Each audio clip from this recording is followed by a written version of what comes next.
Hello everyone, greetings and welcome to Chiliteracy. Happy Wednesday, oh spooky. How are we all doing? Hope we are all well. Welcome in Parola and Queek and Smallcog and Llama and Merry Moss. Spooky spooks. Indeed. Hope we're all well. You're a little salty of your name disappearing from your stream donation. Oh no! Oh, that sucks.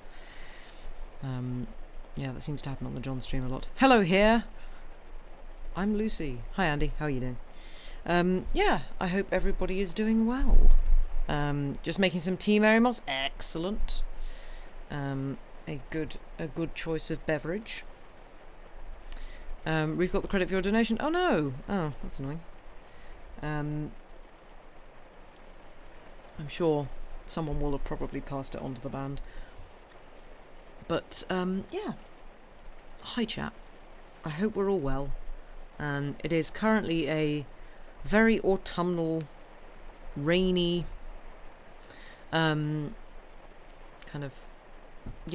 been fairly mild today, but autumnal, rainy evening, night, whatever, here at the moment, which is quite nice. A bunch of people have been editing the TLJ wiki lately, finished checking and fixing their edits. Oh, that sounds fun, Andy. I've just finished the latest episode of Quake on the Dungeons and Dragons wiki. So we've both been wikiing today.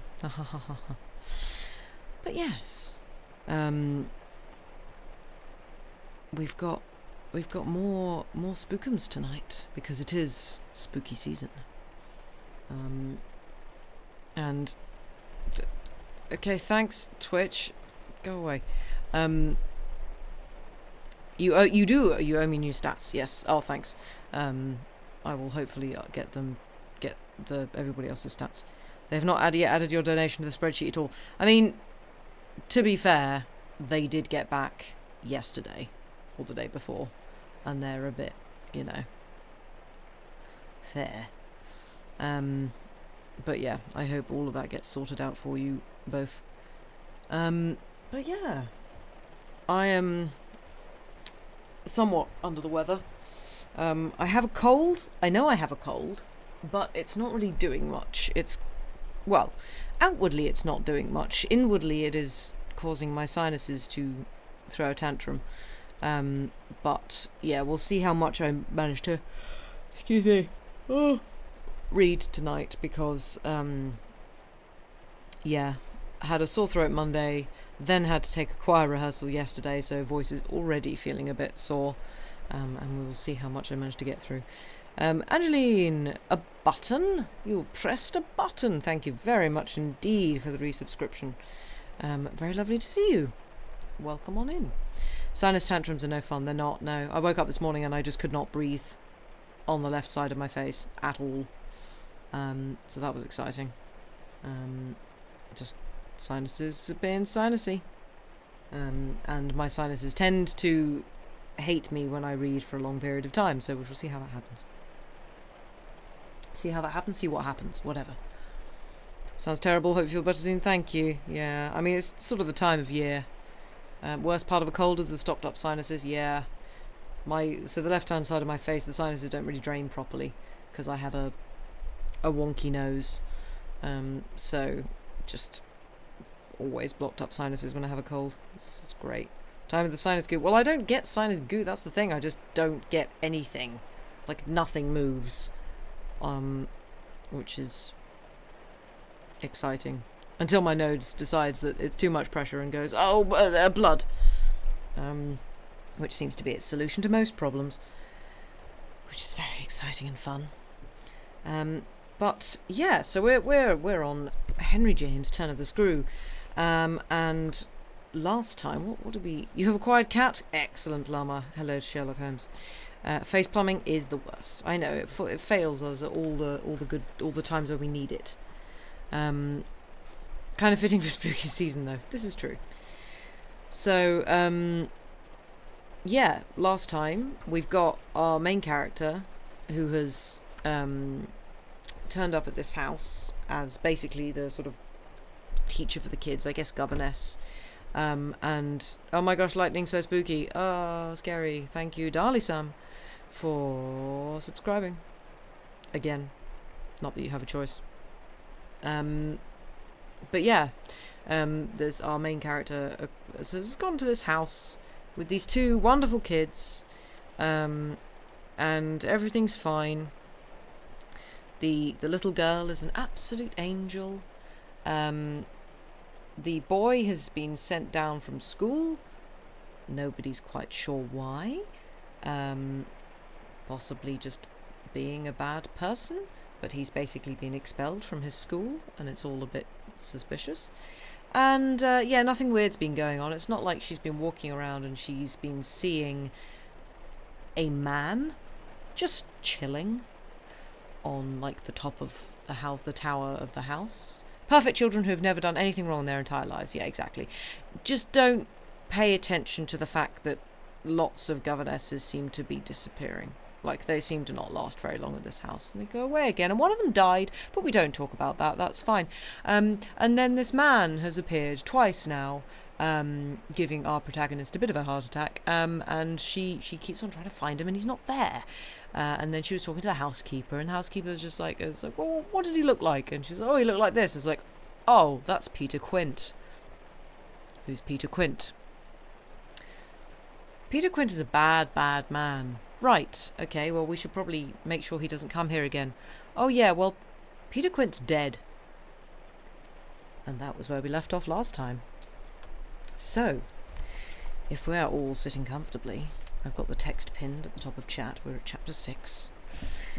We shall continue with the spookums, with The Turn of the Screw by James Joyce. By James Joyce? By Henry James. Wow, my brain just... Try that one again. The Turn of the Screw by Henry James. Chapter 6. It took, of course, more than that particular passage to place us together in the presence of what we had now to live with as we could, my dreadful liability to impressions of the order so vividly exemplified, and my companion's knowledge henceforth, a knowledge half consternation and half compassion, of that liability. There had been this evening, after the revelation that left me for an hour so prostrate, there had been for either of us no attendance on any service but a little service of tears and vows, of prayers and promises, a climax to the series of mutual challenges and pledges that had straightway ensued on our retreating together to the schoolroom and shutting ourselves up there to have everything out. The result of our having everything out was simply to reduce our situation to the last rigour of its elements. She herself had seen nothing, not the shadow of a shadow, and nobody in the house but the governess was in the governess's plight, yet she accepted without directly impugning my sanity the truth as I gave it to her, and ended by showing me on this ground an awe-stricken tenderness, a deference to my more than questionable privilege, of which the very breath has remained with me as that of the sweetest of human charities. What was settled between us accordingly that night was that we thought we might bear things together, and I was not even sure that in spite of her exemption it was she who had the best of the burden. I knew at this hour, I think, as well as I knew later, what I was capable of meeting to shelter my pupils, but it took me some time to be wholly sure of what my honest comrade was prepared for to keep terms with so stiff an agreement. I was queer company enough, quite as queer as the company I received, but as I trace over what we went through, I see how much common ground we must have found in the one idea that, by good fortune, could steady us. It was the idea, the second movement, that led me straight out, as I may say, of the inner chamber of my dread. I could take the air in the court, at least, and there Mrs. Grose could join me. Perfectly can I recall now the particular way strength came to me before we separated for the night. We had gone over and over every feature of what I had seen. He was looking for someone else, you say? Someone who was not you? He was looking for little Miles. A portentous clearness now possessed me. That's whom he was looking for. But how do you know? I know! My exultation grew. And you know, my dear. She didn't deny this, but I required, I felt, not even so much telling as that. She took it up again in a moment. What if he should see him? Little Miles, that's what he wants. She looked immensely scared again. The child? Heaven forbid, the man! He wants to appear to them. That he might was an awful conception, and yet somehow I could keep it at bay, which, moreover, as we lingered there, was what I succeeded in practically proving. I had an absolute certainty that I should see again what I had already seen, but something within me said that by offering myself bravely as the sole subject of such experience, by accepting, by inviting, by surmounting it all, I should serve as an expiatory victim and guard the tranquillity of the rest of the household. The children in especial I should thus fence about and absolutely save. I recall one of the last things I said that night to Mrs. Grose. It does strike me that my pupils have never mentioned... She looked at me hard as I musingly pulled up. His having been here and the time they were with him? The time they were with him, and his name, his presence, his history in any way. They've never alluded to it. Oh, the little lady doesn't remember. She never heard or knew. The circumstances of his death? I thought with some intensity. Perhaps not. But Miles would remember. Miles would know. Ah, don't try him, broke from Mrs. Grose. I returned her the look she had given me. Don't be afraid. I continued to think. It is rather odd that he has never spoken of him. Never, by the least reference. And you tell me they were great friends. Oh, it wasn't him, Mrs. Grose with emphasis declared. It was Quint's own fancy. To play with him, I mean, to spoil him. She paused a moment. Then she added, Quint was much too free. This gave me, straight from my vision of his face, such a face, a sudden sickness of disgust. Too free with my boy? Too free with everyone. I forbore for the moment to analyse this description further than by the reflection that a part of it applied to several of the members of the household, of the half-dozen maids and men who were still of our small colony. But there was everything for our apprehension in the lucky fact that no discomfortable legend, no perturbation of scullions had ever, within anyone's memory, attached to the kind old place. It had neither bad name nor ill fame, and Mrs. Grose, most apparently, only desired to cling to me and to quake in silence. I even put her, the very last thing of all, to the test. It was when, at midnight, she had her hand on the schoolroom door to take leave. I have it from you, then, for it's of great importance, that he was definitely and admittedly bad. Oh, not admittedly. I knew it, but the master didn't. And you never told him? Well, he didn't like tale-bearing. He hated complaints.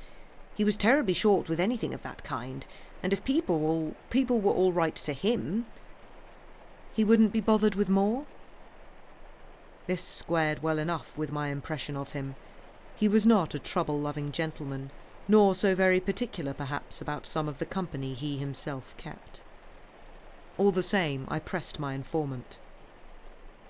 I promise you I would have told." She felt my discrimination. "I dare say I was wrong, but really I was afraid." Afraid of what? Of things that man could do. Quint was so clever. He was so deep. I took this in still more than I probably showed. "You weren't afraid of anything else? Not of his effect?" "His effect?" she repeated with a face of anguish and waiting while I faltered. "On innocent little precious lives. They were in your charge." "No, they weren't in mine," she roundly and distressfully returned. "The master believed in him and placed him here because he was supposed to not be quite in health, and the country air so good for him. So he had everything to say. Yes," she let me have it, "even about them." "Them? That creature?" I had to smother a kind of howl. "And you could bear it?" "No, I couldn't, and I can't now." And the poor woman burst into tears. A rigid control from the next day was, as I have said, to follow them, yet how often and how passionately for a week we came back together to the subject. Much as we had discussed it that Sunday night, I was, in the immediate later hours in especial, for it may be imagined whether I slept, still haunted with the shadow of something she had not told me. I myself had kept back nothing, but there was a word Mrs. Grose had kept back. I was sure, moreover, by morning that this was not from a failure of frankness, but because on every side there were fears. It seems to me, indeed, in raking it all over, that by the time the morrow's sun was high, I had restlessly read into the facts before us almost all the meaning they were to receive from subsequent and more cruel occurrences. What they gave me, above all, was just the sinister figure of the living man. The dead one would keep a while, and of the months he had continuously passed at Bly, which, added up, made a formidable stretch. The limit of this evil time had arrived only when, on the dawn of a winter's morning, Peter Quint was found, by a labourer going to early work, stone dead on the road from the village. A catastrophe explained, superficially at least, by a visible wound to his head, such a wound as might have been produced, and as, on the final evidence, had been, by a fatal slip in the dark and after leaving the public house on the steepish icy slope, a wrong path altogether, at the bottom of which he lay. The icy slope, the turn mistaken at night and in liquor, accounted for much. Practically, in the end and after the inquest and boundless chatter, for everything. But there had been matters in his life, strange passages and perils, secret disorders, vices more than suspected, that would have accounted for a good deal more. I scarce know how to put my story into words that shall be a credible picture of my state of mind, but I was in these days literally able to find a joy in the extraordinary flight of heroism the occasion demanded of me. I now saw that I had been asked for a service admirable and difficult, and there would be a greatness in letting it be seen, in the right quarter, that I could succeed where many other girl might have failed. It was an immense help to me. I confess I rather applaud myself as I look back, that I saw my response so strongly and so simply. I was there to protect and defend the little creatures in the world the most bereaved and the most lovable, the appeal of whose helplessness had suddenly become only too explicit, a deep, constant ache of one's own engaged affection. We were cut off, really, together. We were united in our danger. They had nothing but me, and I had them. It was, in short, a magnificent chance. This chance presented itself to me in an image richly material. I was a screen. I was to stand before them. The more I saw, the less they would. I began to watch them in a stifled suspense, a disguised tension, that might well, had it continued too long, have turned to something like madness. What saved me, as I now see, was that it turned to another matter altogether. It didn't last as suspense. It was superseded by horrible proofs. Proofs, I say, yes, from the moment I really took hold. This moment dated from an afternoon hour that I happened to spend in the grounds with the younger of my pupils alone. We had left Miles indoors, on the red cushion of a deep window seat. He had wished to finish a book, and I had been glad to encourage a purpose so laudable in a young man whose only defect was a certain ingenuity of restlessness. His sister, on the contrary, had been alert to come out, and I strolled with her half an hour, seeking the shade, for the sun was still high and the day exceptionally warm. I was aware afresh with her, as we went, of how, like her brother, she contrived, it was the charming thing in both children, to let me alone without appearing to drop me, and accompany me without appearing to oppress. They were never importunate, and yet never listless. My attention to them all really went to seeing them amuse themselves immensely without me. This was a spectacle they seemed actively to prepare, and that employed me as an active admirer. I walked in a world of their invention. They had no occasion whatever to draw upon mine, so that my time was taken only with being for them some remarkable person or thing that the game of the moment required, and that was merely, thanks to my superior, my exalted stamp, a happy and highly distinguished sinecure. I forget what I was on the present occasion. I only remember that I was something very important and very quiet, and that Flora was playing very hard. We were on the edge of the lake, and as we had lately begun geography, the lake was the Sea of Azov. Suddenly, amid these elements, I became aware that on the other side of the Sea of Azov we had an interested spectator. The way this knowledge gathered in me was the strangest thing in the world. The strangest, that is, except the very much stranger in which it quickly merged itself. I had sat down with a piece of work, for I was something or other that could sit, on the old stone bench which overlooked the pond. And in this position I began to take in with certitude, and yet without direct vision, the presence, a good way off, of a third person. The old trees, the thick shrubbery, made a great and pleasant shade, but it was all suffused with the brightness of the hot, still hour.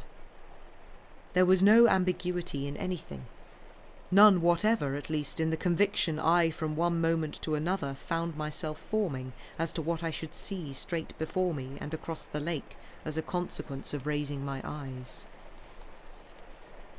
They were attached at this juncture to the stitching in which I was engaged, and I can feel once more the spasm of my effort not to move them till I should so have steadied myself as to be able to make up my mind what to do. There was an alien object in view, a figure whose right of presence I instantly and passionately questioned. I recollect counting over perfectly the possibilities, reminding myself that nothing was more natural, for instance, than the appearance of one of the men about the place, or even of a messenger, a postman or a tradesman's boy from the village. That reminder had as little effect on my practical certitude as I was conscious, still even without looking, of its having upon the character and attitude of our visitor. Nothing was more natural than that these things should be the other things they absolutely were not. Of the positive identity of the apparition, I would assure myself as soon as the small clock of my courage should have ticked out the right second. Meanwhile, with an effort that was already sharp enough, I transferred my eyes straight to little Flora, who, at the moment, was about 10 yards away. My heart stood still for an instant with the wonder and terror of the question whether she too would see, and I held my breath while I waited for what a cry from her, some sudden innocent sign either of interest or of alarm, would tell me. I waited, but nothing came. Then, in the first place, and there is something more dire in this, I feel, than in anything I have to relate, I was determined by a sense that within a minute all spontaneous sounds from her had dropped, and in the second by the circumstance that also within the minute she had, in her play, turned her back to the water. This was her attitude when I at last looked at her. Looked with the confirmed conviction that we were still, together, under direct personal notice. She had picked up a small, flat piece of wood which happened to have in it a little hole that had evidently suggested to her the idea of sticking in another fragment that might figure as a mast and make the thing as a boat. This second morsel, as I watched her, she was very markedly and intently attempting to tighten in its place. My apprehension of what she was doing sustained me so that after some seconds I felt I was ready for more. Then I again shifted my eyes. I faced what I had to face.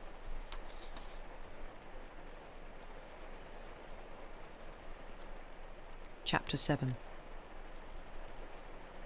I got hold of Mrs. Grose as soon after this as I could, and I can give no intelligible account of how I fought out the interval.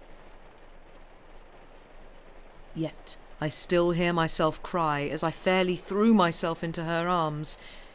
"They know! It's too monstrous! They know! They know!" "And what on earth?" I felt her incredulity as she held me. "Why, all that we know, and heaven knows what more besides."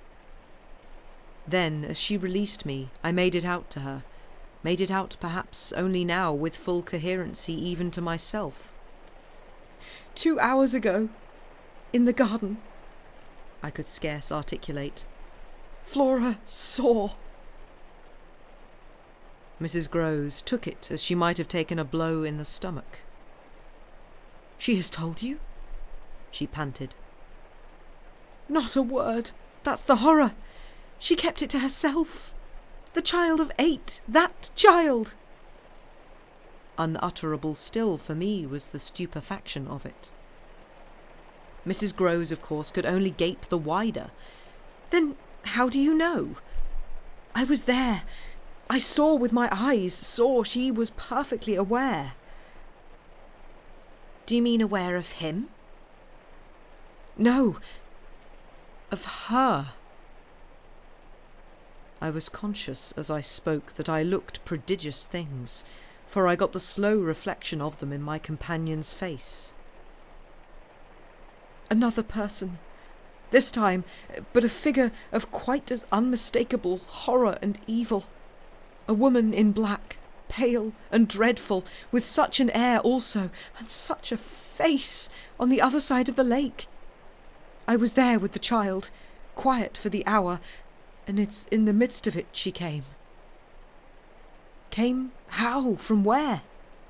"From where they come from. She just appeared and stood there, but not so near." "And without coming nearer?" "Oh, for the effect and the feeling, she might have been as close as you." My friend, with an odd impulse, fell back a step. "Was she someone you've never seen?" "Never. But someone the child has. Someone you have." Then, to show how I had thought it all out, "My predecessor, the one who died. Miss Jessel." "Miss Jessel. You don't believe me?" I pressed. She turned right and left in her distress. "How can you be so sure?" This drew from me, in the state of my nerves, a flash of impatience. "Then ask Flora, she's sure." But I had no sooner spoken than I caught myself up. "No, for God's sake, don't. She'll say she isn't. She'll lie." Mrs. Groves was not too bewildered instinctively to protest. "Ah, how can you?" "Because I'm clear. Flora doesn't want me to know." "It's only then to spare you." No. There are depths. The more I go over it, the more I see in it. And the more I see in it, the more I fear. I don't know what I don't see, what I don't fear." Mrs. Groves tried to keep up with me. "You mean you're afraid of seeing her again?" "Oh no, that's nothing now." Then I explained. "It's of not seeing her." But my companion only looked wan. "I don't understand." "Why, it's that the child may keep it up, and that the child assuredly will, without my knowing it." At the image of this possibility, Mrs. Groves for a moment collapsed, yet presently to pull herself together again as from the positive force of the sense of what, should we yield an inch, there would really be to give way to. Dear, we must keep our heads. And after all, if she doesn't mind it." She even tried a grim joke. "Perhaps she likes it." "Likes such things? A scrap of an infant?" "Isn't it just a proof of her blessed innocence?" my friend bravely inquired. She brought me, for the instant, almost round. "Oh, we must clutch at that. We must cling to it. If it isn't a proof of what you say, it's a proof of God knows what. For the woman's a horror of horrors." Mrs. Groves, at this, fixed her eyes a minute on the ground. Then, at last raising them, "Tell me how you know," she said. "Then you admit it's what she was?" I cried. "Tell me how you know," my friend simply repeated. "No, by seeing her, by the way she looked." "At you, do you mean, so wickedly?" "Dear me, no, I could have borne that. She never gave me a glance. She only fixed the child." Mrs. Groves tried to see it. "Fixed her? Ah, with such awful eyes." She stared at mine as if they might really have resembled them. "Do you mean of dislike?" "God help us, no. Of something much worse." "Worse than dislike?" This left her indeed at a loss. "With a determination, indescribable, with a kind of fury of intention." I made her turn pale. "Intention?" "To get hold of her." Mrs. Groves, her eyes just lingering on mine. Apologies, my book.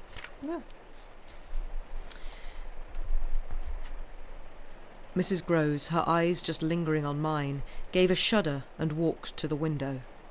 And while she stood there looking out, I completed my statement. "That's what Flora knows." After a little, she turned round. "The person was in black, you say?"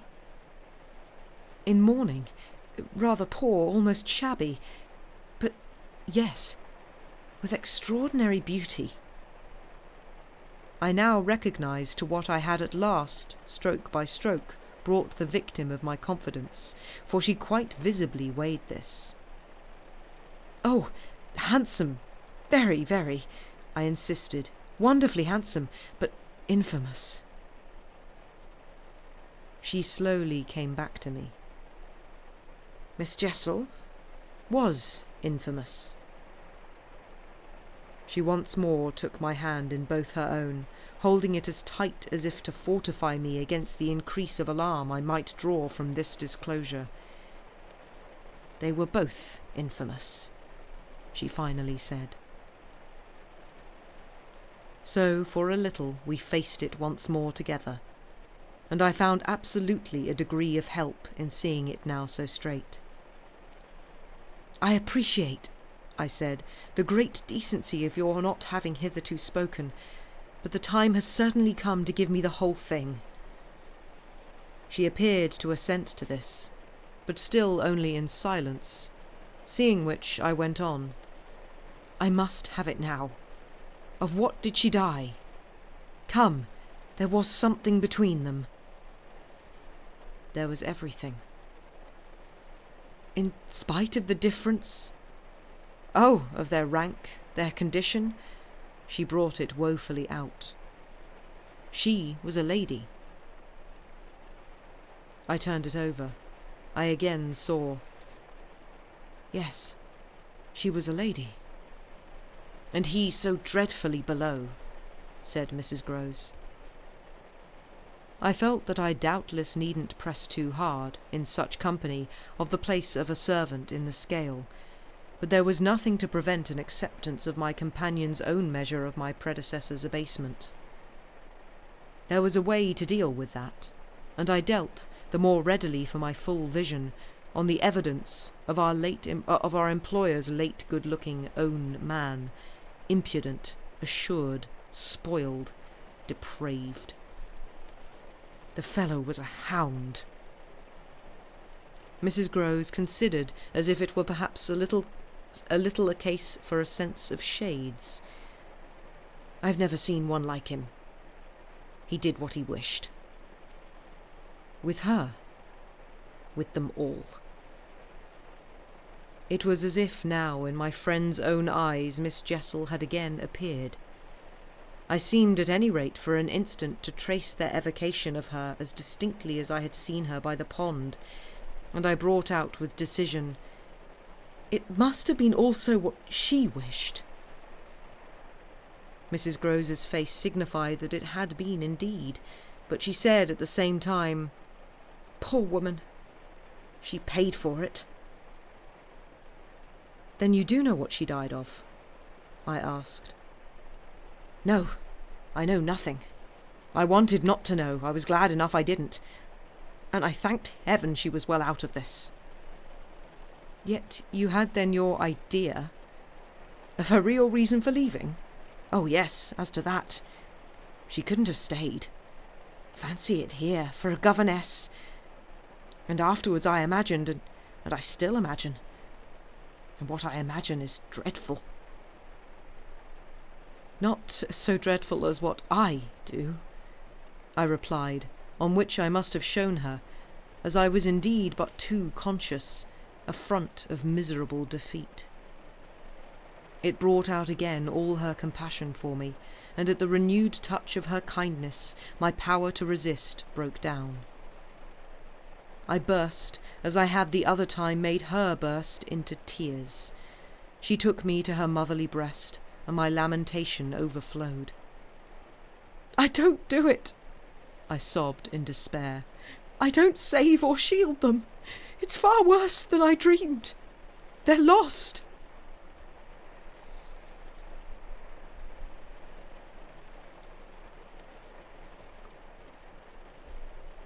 Chapter 8. What I had said to Mrs. Grose was true enough. There were in the matter I had put before her depths and possibilities that I lacked resolution to sound, so that when we met once more in the wonder of it, we were of a common mind about the duty of resistance to extravagant fancies. We were to keep our heads if we should keep nothing else, difficult indeed as that might be in the face of all that, in our prodigious experience, seemed least to be questioned. Late that night, while the house slept, we had another talk in my room, when she went all the way with me as to its being beyond doubt that I had seen exactly what I had seen. I found that to keep her thoroughly in the grip of this, I had only to ask her how, if I had made it up, I came to be able to give, of each of the persons appearing to me, a picture disclosing to the last detail their special marks, a portrait on the exhibition of which she had instantly recognised and named them. She wished, of course, small blame to her, to sink the whole subject, and I was quick to assure her that my own interest in it had now violently taken the form of a search for the way to escape from it. I closed with her cordially on the article of the likelihood that with recurrence, for recurrence we took for granted, I should get used to my danger, distinctly professing that my personal exposure had suddenly become the least of my discomforts. It was my new suspicion that was intolerable, and yet even to this complication the later hours of the day had brought a little ease.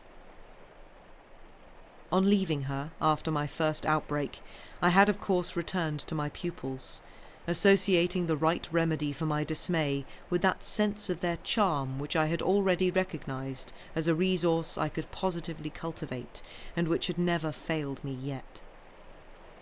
I had simply, in other words, plunged afresh into Flora's special society, and there become aware, it was almost a luxury, that she could put her little conscious hand straight upon the spot that ached.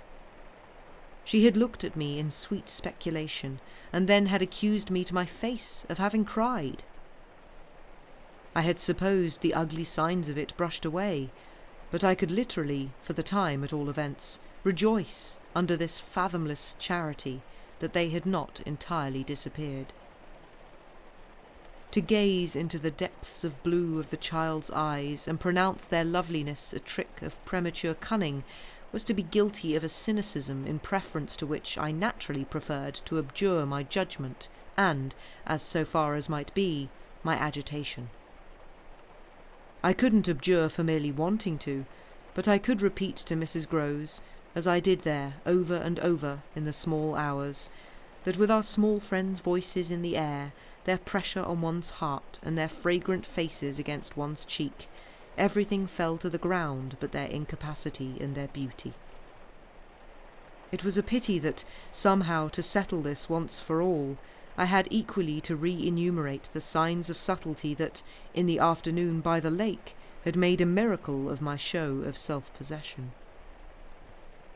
It was a pity to be obliged to re-investigate the certitude of the moment itself, and repeat how it had come to me as a revelation that the inconceivable communion I then surprised must have been for both parties a matter of habit. It was a pity I should have had to quaver out again the reasons for my not having, in my delusion, so much as questioned that the little girl saw our visitant even as I actually saw Mrs. Grose herself, and that she wanted, by just so much as she did thus see, to make me suppose she didn't, and at the same time, without showing anything, arrive at a guess as to whether I myself did. It was a pity I needed to recapitulate the portentous little activities by which she sought to divert my attention, the perceptible increase of movement, the greater intensity of play, the singing, the gabbling of nonsense, and the invitation to romp. Yet, if I had not indulged, to prove there was nothing in it, in this review, I should have missed the 2 or 3 dim elements of comfort that still remained to me.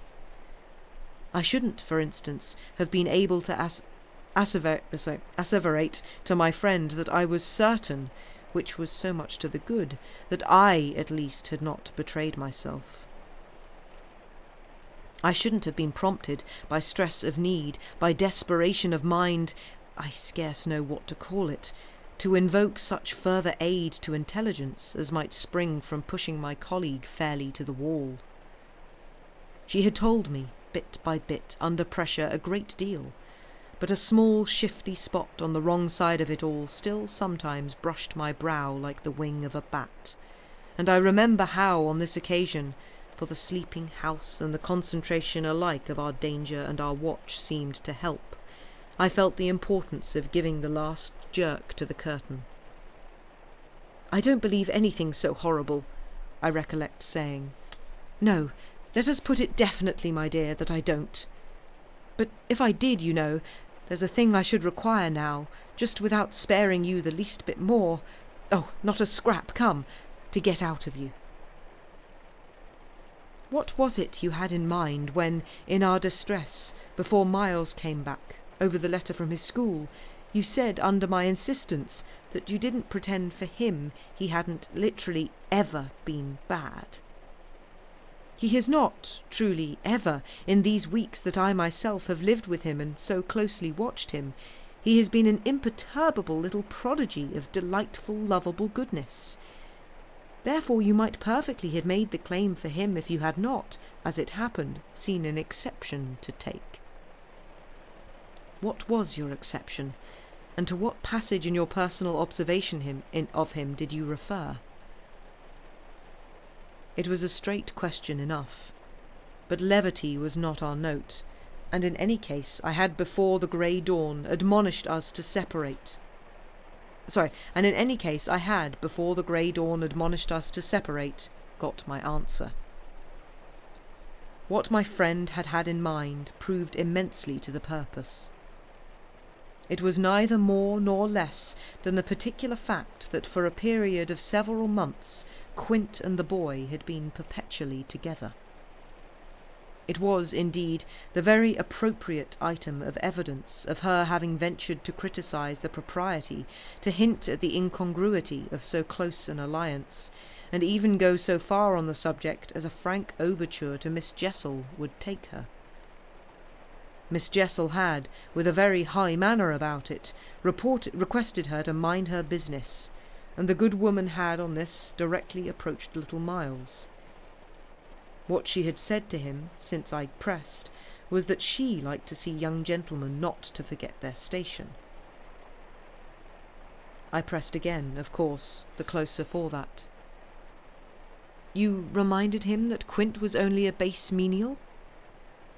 As you might say, and it was his answer, for one thing, that was bad. And for another thing? I waited. He repeated your words to Quint? No, not that. It's just what he wouldn't. She could still impress on me. I was sure, at any rate, she added, that he didn't. But he denied certain occasions. What occasions?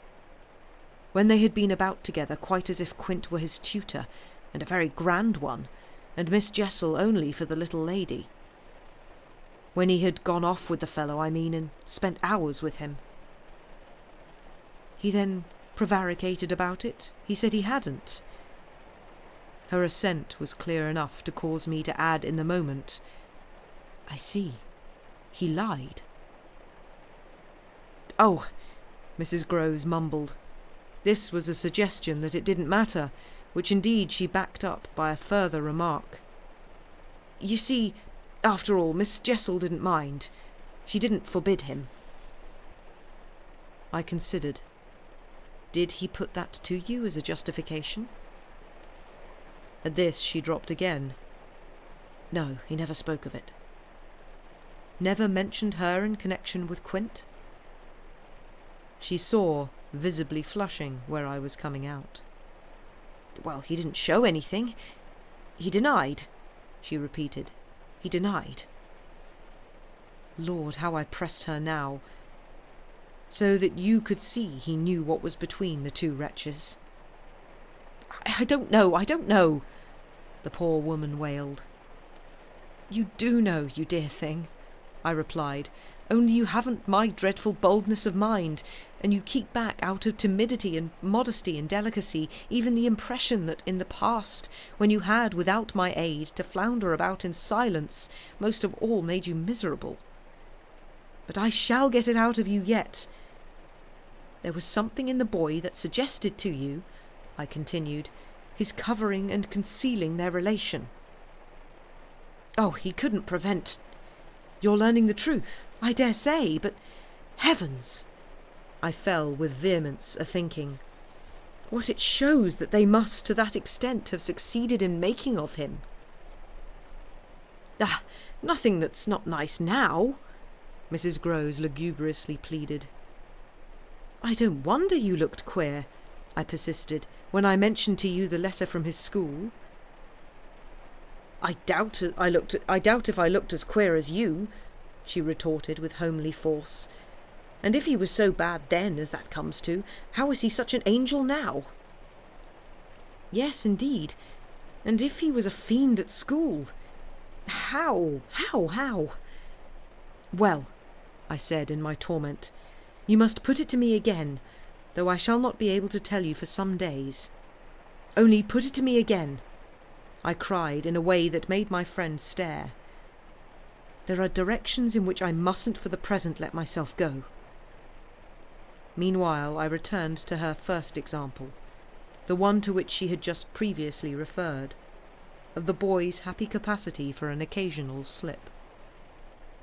If Quint, on your remonstrance at the time you speak of, was a base menial, one of the things Miles said to you, I find myself guessing, was that you were another. Again her admission was so adequate that I continued, And you forgave him that? Wouldn't you? Oh, yes. And we exchanged there in the stillness a sound of the oddest amusement. Then I went on. At all events, while he was with the man, Miss Flora was with the woman. It suited them all.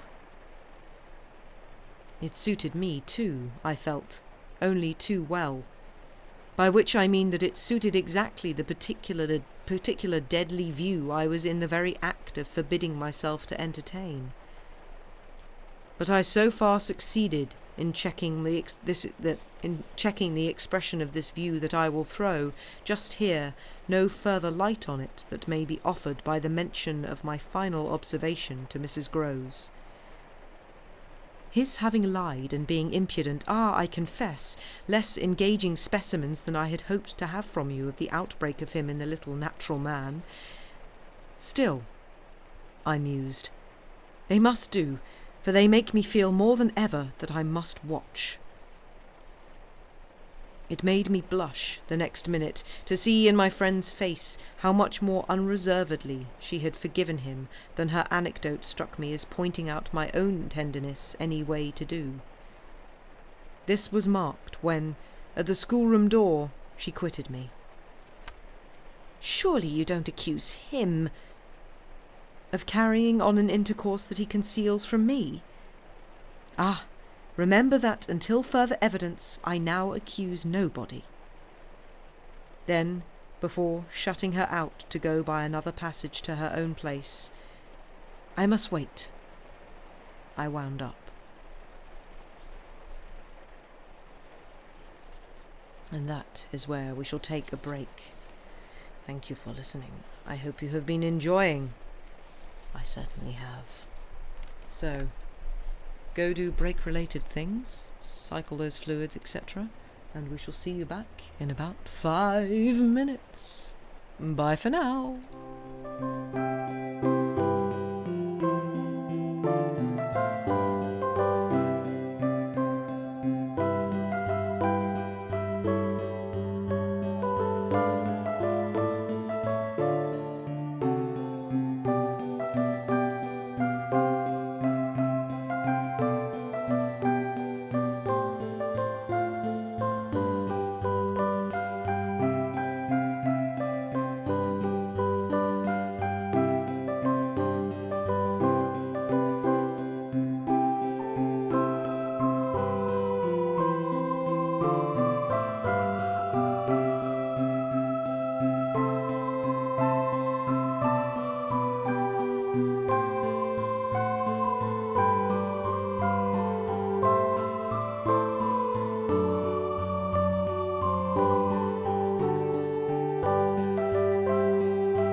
back.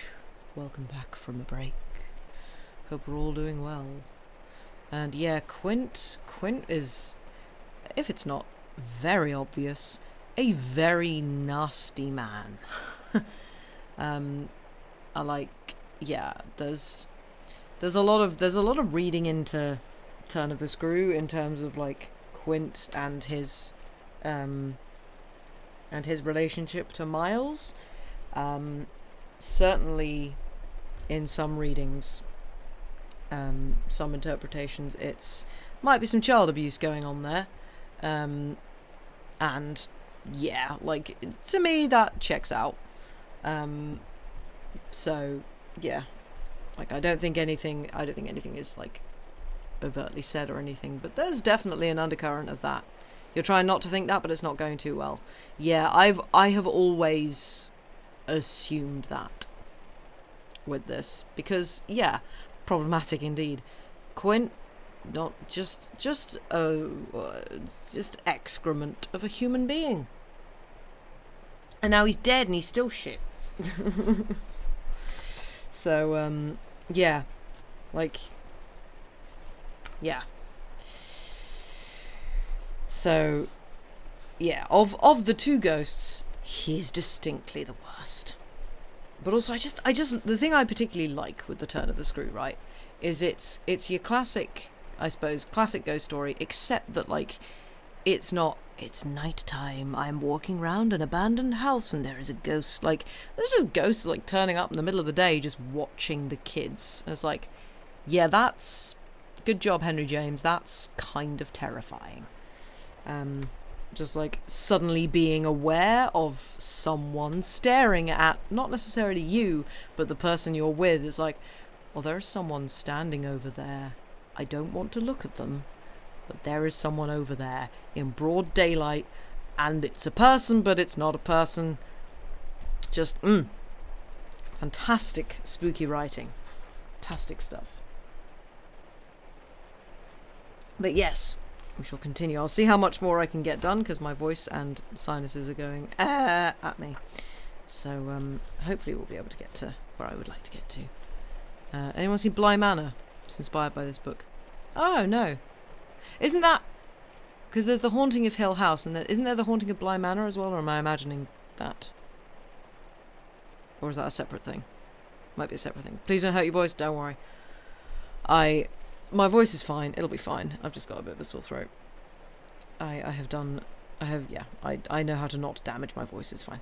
It is, oh, okay, nice. Oh, right, because yeah, I know Haunting of Hill House, everybody said was very good, because yeah, like, yeah, in Hill House they just had the ghost standing there in the background. It's like people like picking apart scenes and just like pausing, and like the scene, you're not focusing on anything in the background, you're focusing on like, the characters interacting, and you pause it and there's like 7 ghosts in that scene just standing there in the background, just there.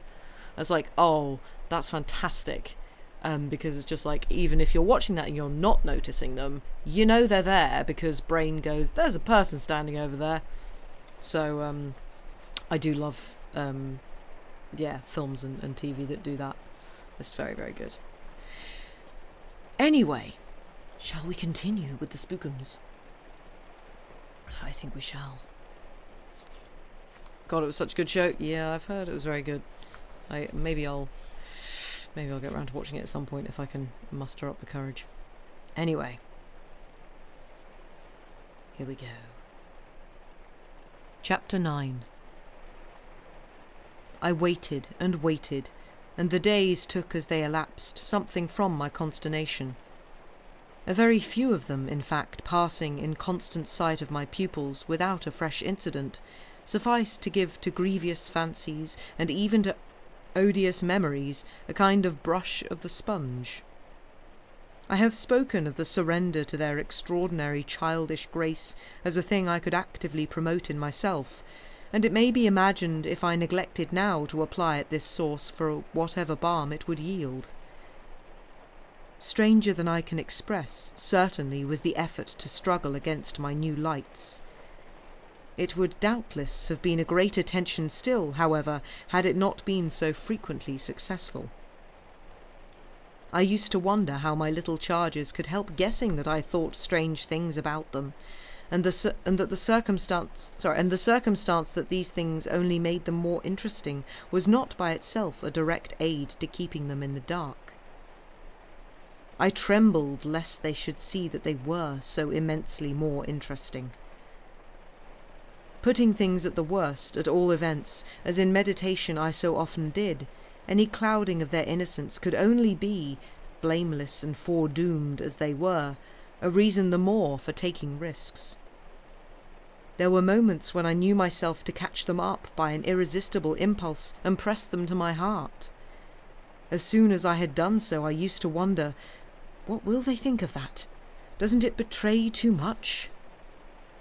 It would have been easy to get into a sad, wild tangle about how much I might betray, but the real account, I feel, of the hours of peace I could still enjoy was that the immediate charm of my companions was a beguilement still effective even under the shadow of the possibility that it was studied. For if it occurred to me that I might occasionally excite suspicion by the little outbreaks of my sharper passion for them, so too I remember asking if I mightn't see a queerness in the traceable increase of their own demonstrations. They were at this period extravagantly and preternaturally fond of me, which after all I could reflect was no more than a graceful response in children perpetually bowed down over and hugged. The homage of which they were so lavish succeeded in truth for my nerves quite as well as if I never appeared to myself, as I may say, literally to catch them at a purpose in it. They had never, I think, wanted to do so many things for their poor protectress. I mean, though they got their lessons better and better, which was naturally what would please her most, in the way of diverting, entertaining, surprising her, reading her passages, telling her stories, acting her charades, pouncing out at her in disguises as animals and historical characters, and above all, astonishing her by the pieces they had secretly got by heart and could interminably recite. I should never get to the bottom, were I to let myself go even now, of the prodigious private commentary, all under still more private correction, with which I in these days overscored their full hours. They had shown me from the first a facility for everything, a general faculty which, taking a fresh start, achieved remarkable flights. They got their little tasks as if they loved them. They indulged, from the mere exuberance of the gift, in the most unimposed little miracles of memory. They not only popped out at me as tigers and as Romans, but as Shakespeareans, astronomers and navigators. This was so singularly the case that it had presumably much to do with the fact as to which, at the present day, I am at a loss for a different explanation. I allude to my unnatural composure on the subject of another school for miles. What I remember is that I was content for the time not to open the question, and that contentment must have sprung from the sense of his perpetually striking show of cleverness. He was too clever for a bad governess, for a parson's daughter to spoil, and the strangest, if not the brightest thread in the pensive embroidery I just spoke of was the impression I might have got, if I had dared to work it out, that he was under some influence operating in his small intellectual life as a tremendous incitement. If it was easy to reflect, however, that such a boy could postpone school, it was at least as marked that for such a boy to have been kicked out by a schoolmaster was a mystification without end. Let me add that in their company now, and I was careful almost never to be out of it, I could follow no scent very far. We lived in a cloud of music and affection and success and private theatricals. The musical sense in each of the children was of the quickest, but the elder in especial had a marvellous knack of catching and repeating. The schoolroom piano broke into all gruesome fancies, and when that failed there were confabulations in corners, with a sequel of one of them going out into the highest spirits in order to come in as something new. I had had brothers myself, and it was no revelation to me that little girls could be slavish idolaters of little boys. What surpassed everything was that there was a little boy in the world who could have for the inferior age, sex, and intelligence so fine a consideration. They were extraordinarily at one, and to say that they never either quarrelled or complained is to make the note of praise coarse for their quality of sweetness. Sometimes, perhaps, indeed, when I dropped into coarseness, I came across traces of little understandings between them, by which one of them should keep me occupied while the other slipped away. There is a naive side, I suppose, in all diplomacy, but if my pupils practised upon me, it was surely with the minimum of grossness. It was all in the other quarter that, after a lull, the grossness broke out. I find that I really hang back, but I must take my horrid plunge. In going on with the record of what was hideous at Bly, I not only challenge the most liberal faith, for which I little care, but, and this is another matter, I renew what I myself suffered. I again push my dreadful way through it to the end. There came suddenly an hour after which, as I look back, the business seems to me to have been all pure suffering. But I have at least reached the heart of it, and the straightest road out is doubtless to advance. One evening, with nothing to lead up or prepare it, I felt the cold touch of the impression that had breathed on me the night of my arrival, and which, much lighter than as I have mentioned, I should probably have made little of in memory had my subsequent sojourn been less agitated. I had not gone to bed. I sat reading by a couple of candles. There was a roomful of old books at Bly, last-century fiction some of it, which, to the extent of a distinctly deprecated renown, but never to so much as that of a stray specimen, had reached the sequestered home and appealed to the unavowed curiosity of my youth. I remember that the book I had in my hand was Fielding's Amelia, also that I was wholly awake. I recall further both a general conviction that it was horribly late and a particular objection to looking at my watch. I figure finally that the white curtain draping, in the fashion of those days, the head of Flora's little bed, shrouded, as I had assured myself long before, the perfection of childish rest. I recollect, in short, that though I was deeply interested in my author, I found myself, at the turn of a page and with his spell all scattered, looking straight up from him and hard at the door of my room. There was a moment during which I listened, reminded of the faint sense that I had had the first night of there being something undefinably astir in the house, and noted the soft breath of the open casement just move the half-drawn blind. Then, with all the marks of a deliberation that must have seemed magnificent had there been anyone to admire it, I laid down my book, rose to my feet, and, taking a candle, went straight out of the room, and from the passage, on which my light made little impression, noiselessly closed and locked the door. I can say now neither what determined nor what guided me, but I went straight along the lobby, holding my candle high, till I came within sight of the tall window that presided over the great turn of the staircase. At this point I precipitately found myself aware of three things. They were practically simultaneous, yet they had flashes of succession. My candle, under a bold flourish, went out, and I perceived by the uncovered window that the yielding dusk of earliest morning rendered it unnecessary. Without it, the next instant, I knew that there was a figure on the stair. I speak of sequences, but I required no lapse of seconds to stiffen myself for a third encounter with Quint. The apparition had reached the landing halfway up, and was therefore on the spot nearest the window, where, at sight of me, it stopped short and fixed me exactly as it had fixed me from the tower and from the garden.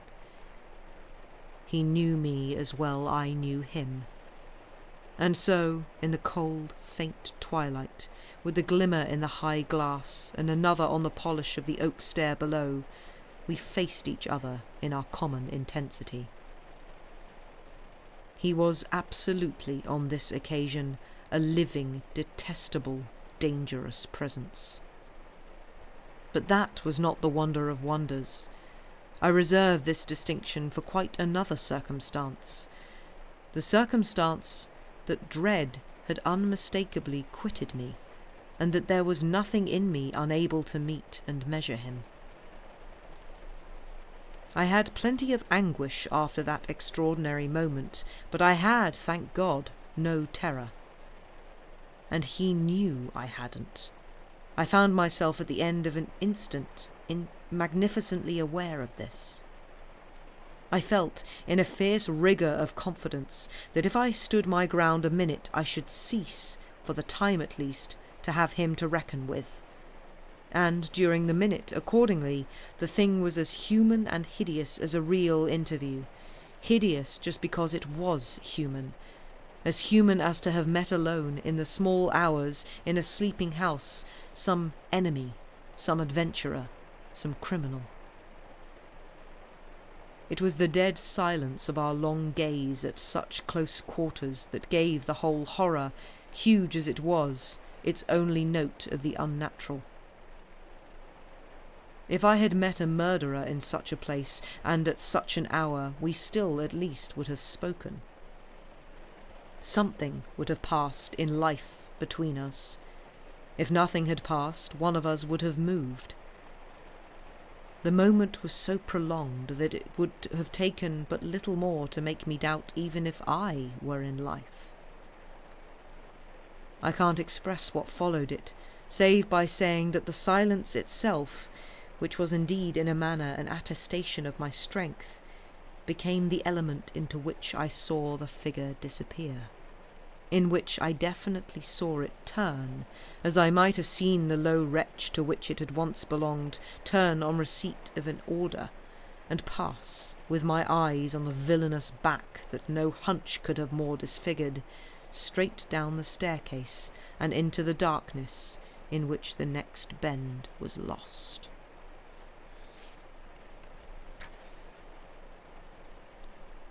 Chapter 10.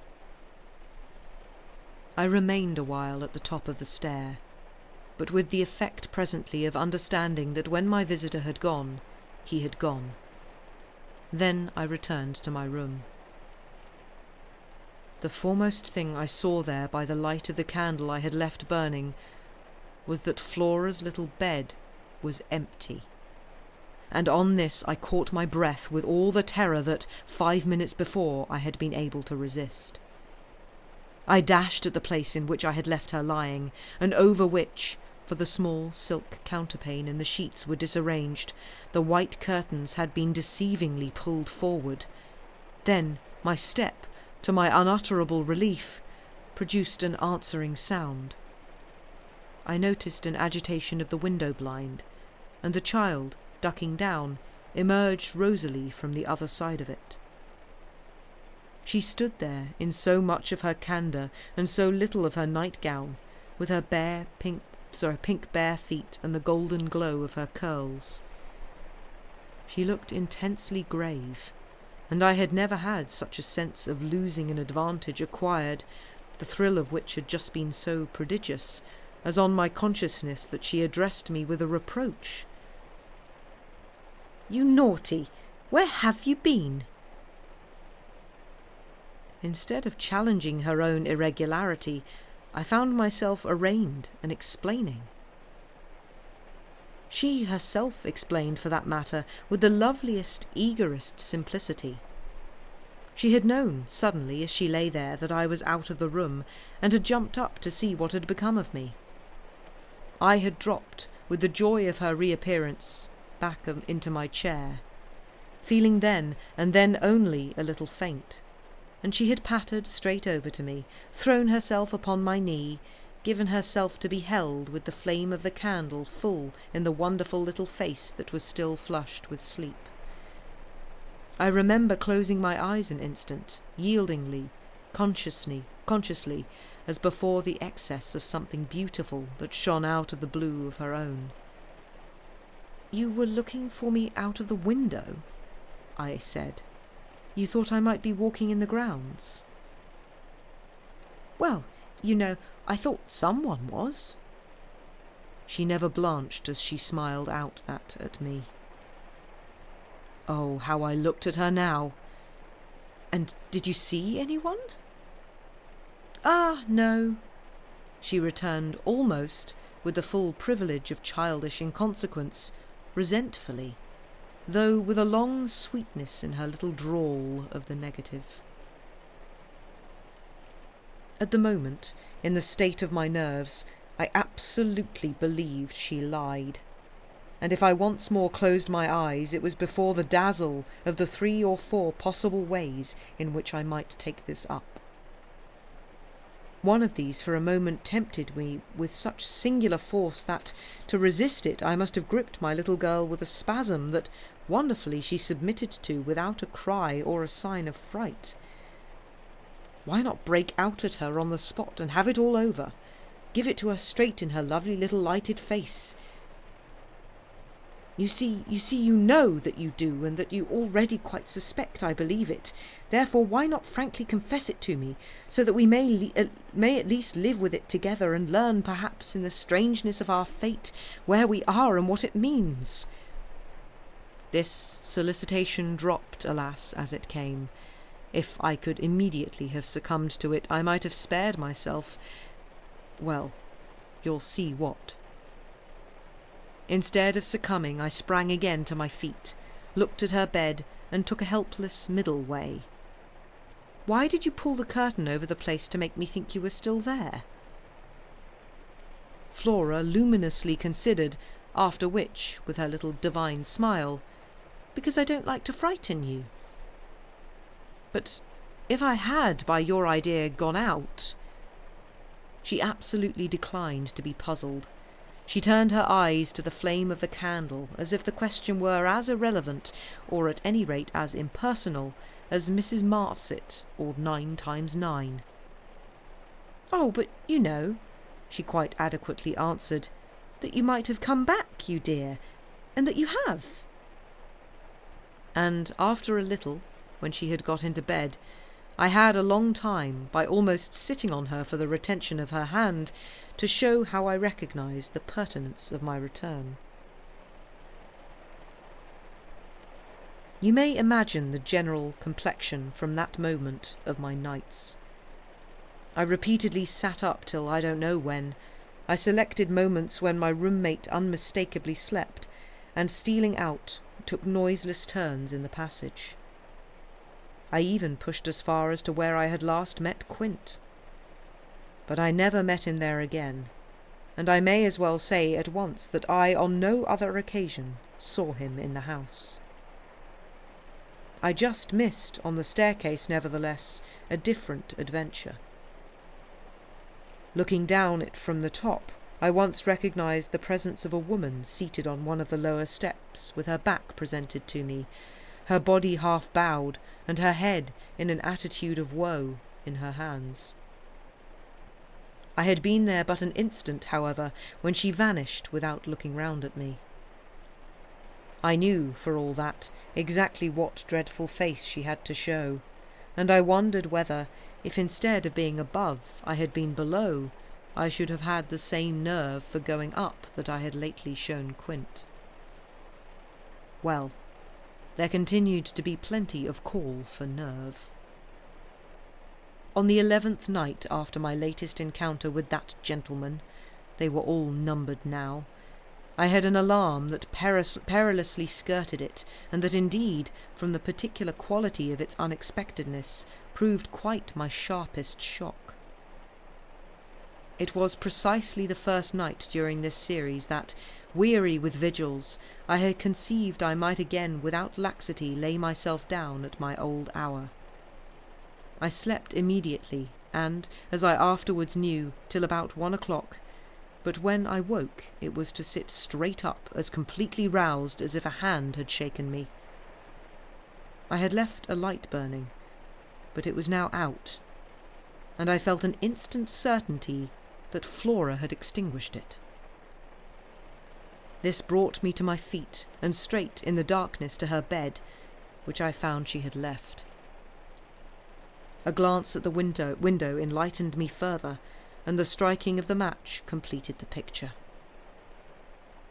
The child had again got up, this time blowing out the taper, and had again, for some purpose of observation or response, squeezed in behind the blind and was peering out into the night. That she now saw as she had not, I had satisfied myself the previous time, was proved to me by the fact that she was disturbed neither by my re-illumination nor by the haste I made to get into slippers and into a wrap. Hidden, protected, absorbed, she evidently rested on the sill, the casement opened forward, and gave herself up. There was a great still moon to help her, and this fact had counted in my quick decision. She was face to face with the apparition we had met at the lake, and could now communicate with it as she had not then been able to do. What I, on my side, had to care for was, without disturbing her, to reach, from the corridor, some other window turned to the same quarter. I got to the door without her hearing me. I got out of it, closed it, and listened from the other side for some sound from her. While I stood in the passage, I had my eyes on her brother's door, which was but 10 steps off, and which, indescribably, produced in me a renewal of the strange impulse that I lately spoke of as my temptation. What if I should go straight in and march to his window? What if, by risking to his boyish bewilderment a revelation of my motive, I should throw across the rest of the mystery the long halter of my boldness? This thought held me sufficiently to make me cross to his threshold and pause again. I preternaturally listened. I figured to myself what might portentously be. I wondered if his bed were also empty, and he also secretly at watch.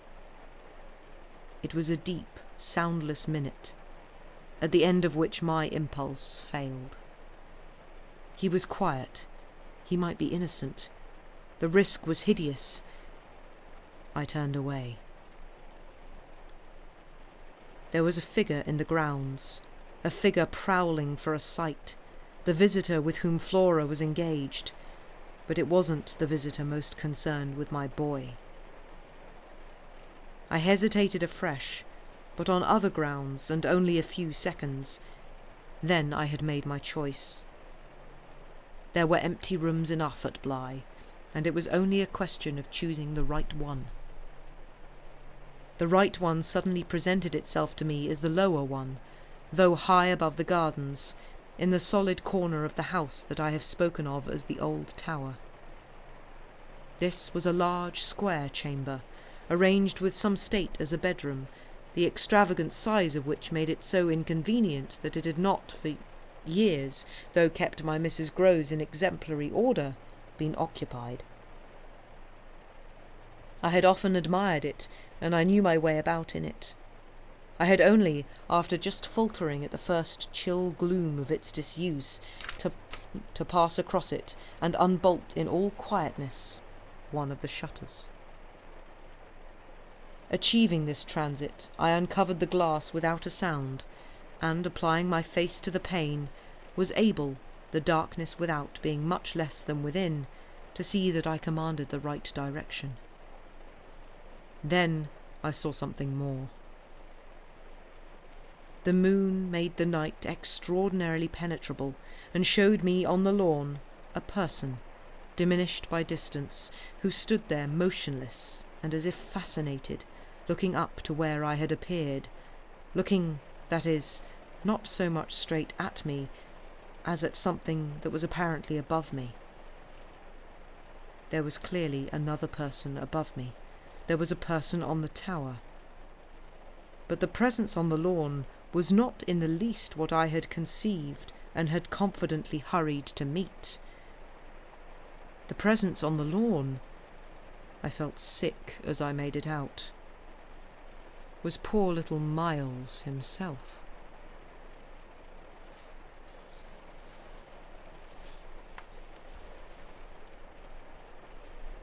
Chapter 11.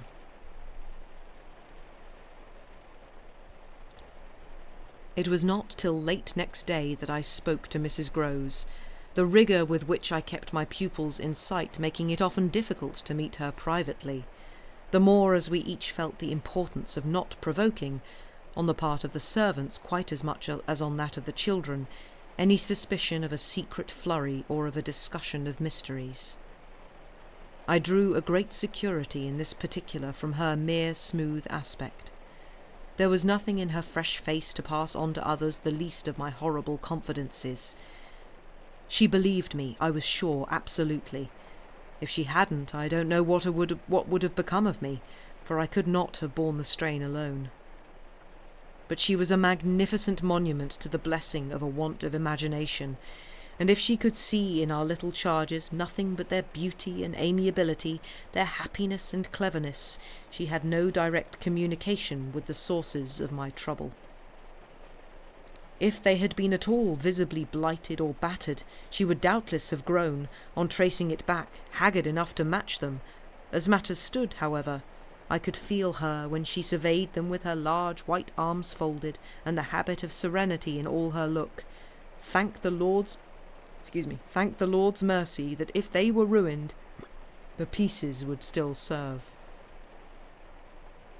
Flights of fancy gave place, in her mind, to a steady fireside glow, and I had already begun to perceive how, with the development of the conviction that, as time went on without a public accident, our young things could, after all, look out for themselves, she addressed her greatest solicitude to the sad case presented by their deputy guardian.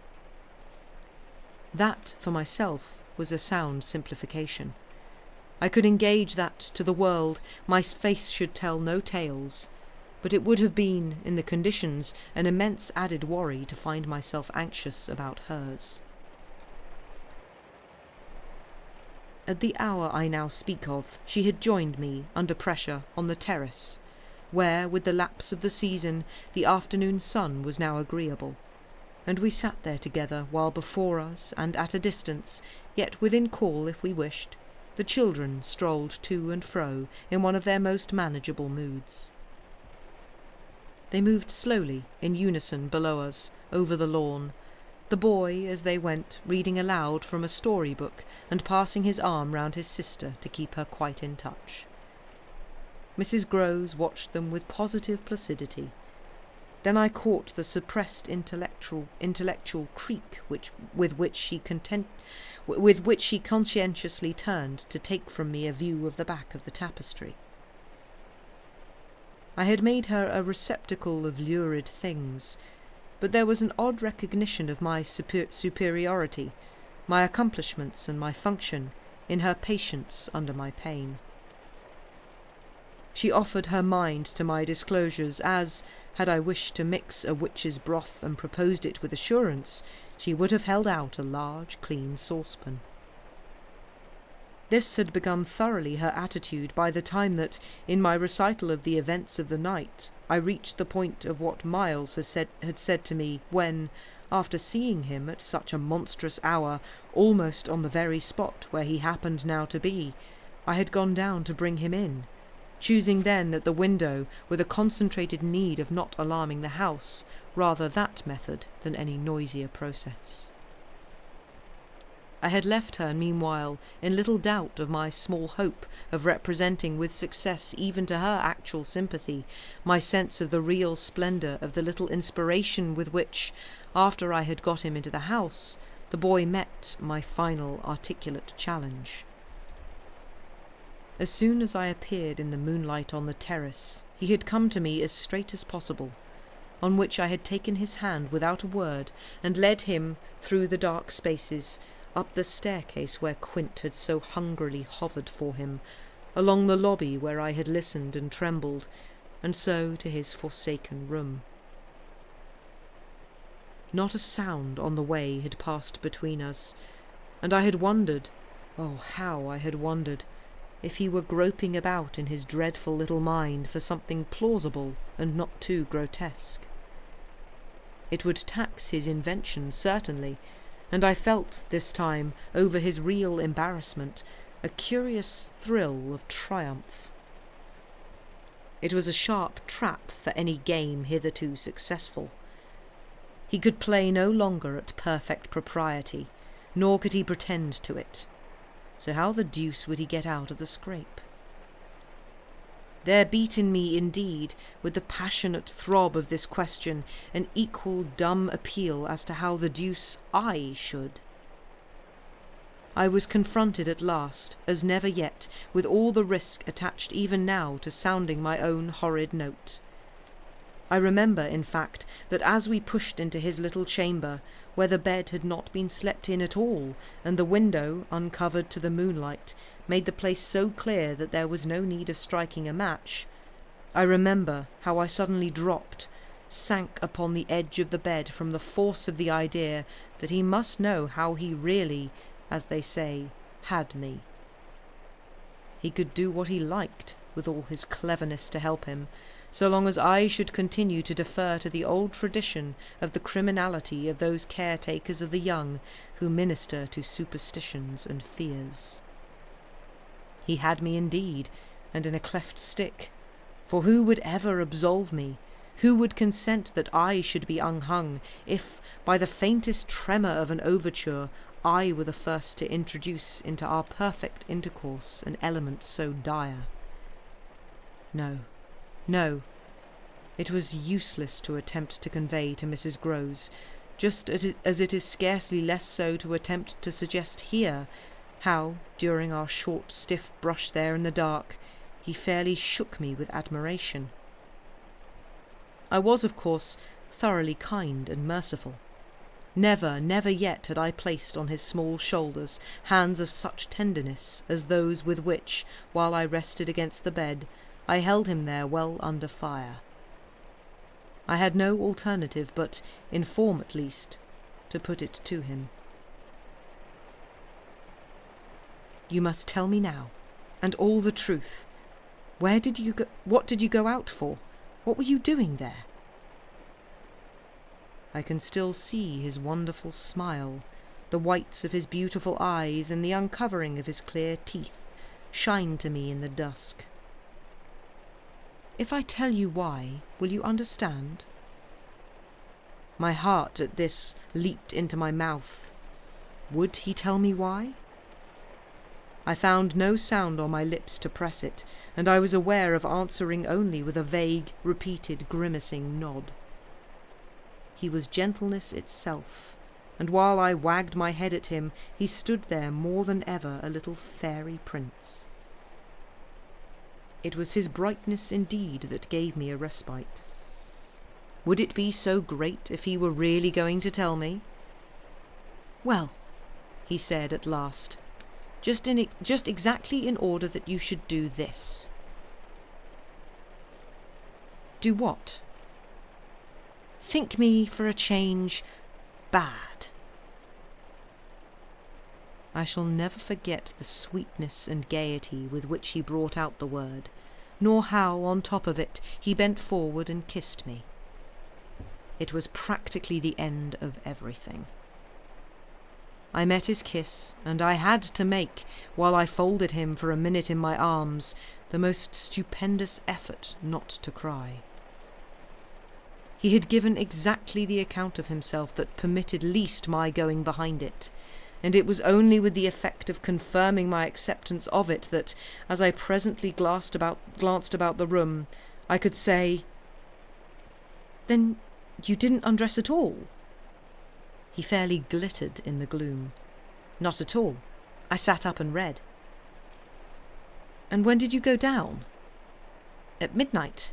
When I'm bad, I am bad." I see, it's charming. But how could you be so sure I should know it?" "Oh, I arranged that with Flora." His answers rang out with readiness. "She was to get up and look out." Which is what she did do. It was I who fell into the trap. "So she disturbed you, and to see what she was looking at, you also looked. You saw." "While you," I concurred, "caught your death in the night air." He literally bloomed so from this exploit that he could afford radiantly to assent.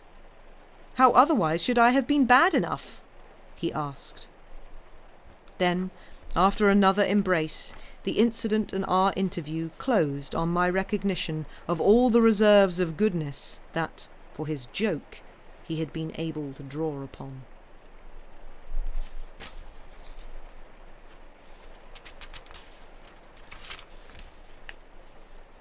Chapter 12.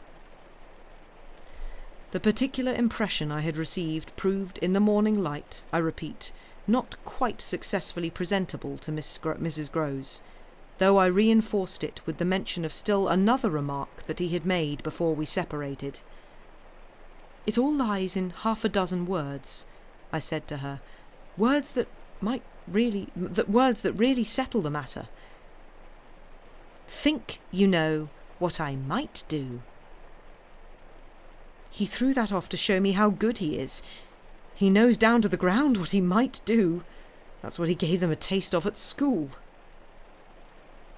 "Lord, you do change," cried my friend.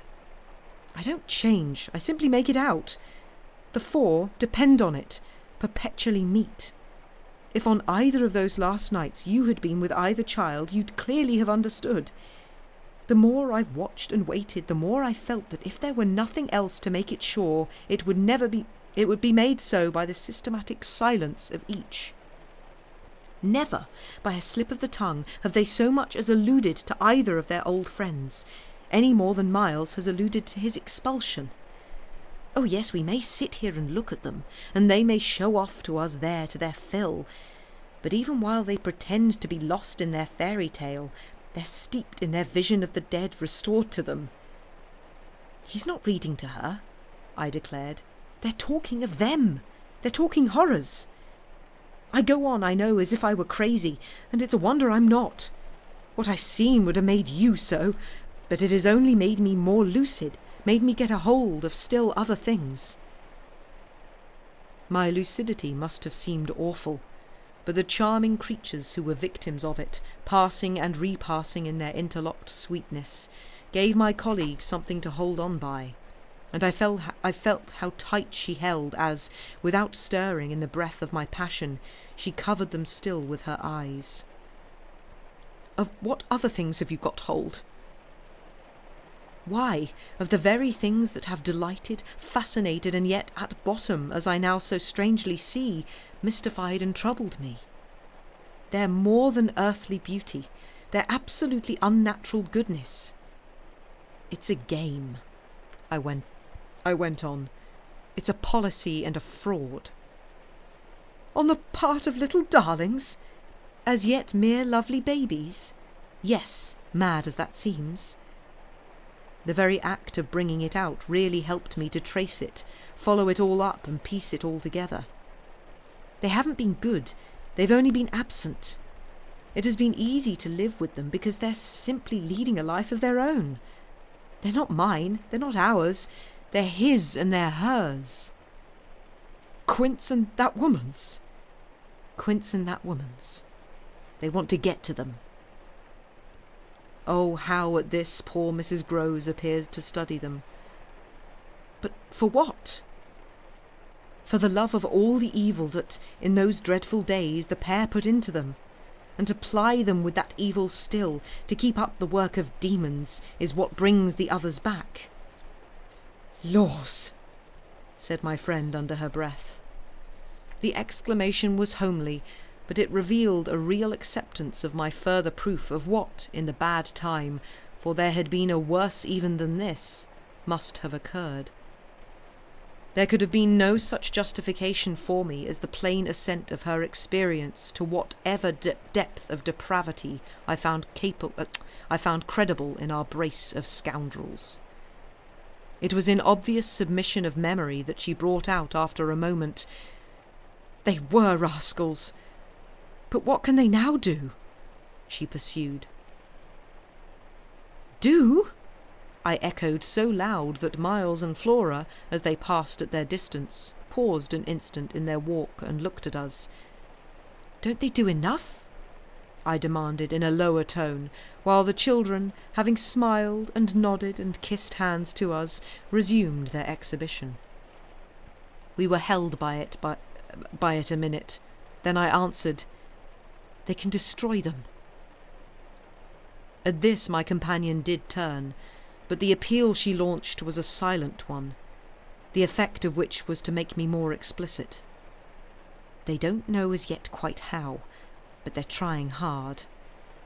They're seen only across, as it were, and beyond, in strange places and on high places, the tops of towers, the roof of houses, the outside of windows, the further edge of pools, but there's a deep design on either side to shorten the distance and overcome the obstacle, so that the success of the tempters is only a question of time. They've only to keep to their suggestions of danger. For the children to come and perish in the attempt." Mrs. Groves slowly got up, and I scrupulously added, "Unless, of course, we can prevent." Standing there before me while I kept my seat, she visibly turned things over. "Their uncle must do the preventing. He must take them away." "And who's to make him?" She had been scanning the distance, but she now dropped on me a foolish face. "You, miss." "By writing to him that his house is poisoned and his nephew and niece mad?" "But if they are, miss?" And if I am myself, you mean? That's charming news to be sent to him by a person enjoying his confidence and whose prime undertaking was to give him no worry." Mrs. Groves considered, following the children again. "Yes, he do hate worry. That was the great reason why those fiends took him in so long. No doubt, though his indifference must have been awful. As I'm not a fiend, at any rate, I shouldn't take him in." My companion, after an instant and for all answer, sat down again and grasped my arm. "Make him at any rate come to you." I stared. To me? I had a sudden fear of what she might do. Him? He ought to be here. He ought to help. I quickly rose, and I think I must have shown her a queerer face than ever yet. "You see me asking him for a visit?" No, with her eyes on my face, she evidently couldn't. Instead of it, even, as a woman reads another, she could see what I myself saw: his derision, his amusement, his contempt for the breakdown of my resignation at being left alone, and for the fine machinery I had set in motion to attract his attention to my slighted charms. She didn't know, no one knew, how proud I had been to serve him and to stick to our terms, yet she nonetheless took the measure, I think, of the warning I now gave her. If you should so lose your head as to peel to him for me.